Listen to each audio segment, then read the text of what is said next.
அங்கீகரிக்கப்பெற்ற இந்திய அரசியல் அமைப்பின்பால் உண்மையான நம்பிக்கையும் மாறா பற்றும் கொண்டிருப்பேன் என்றும்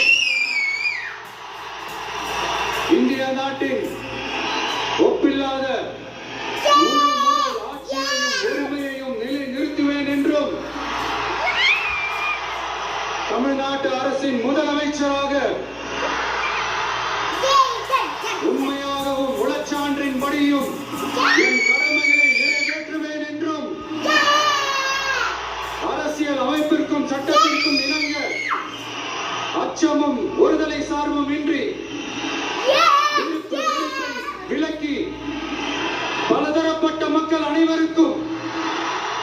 நேர்மையானதை செய்வேன்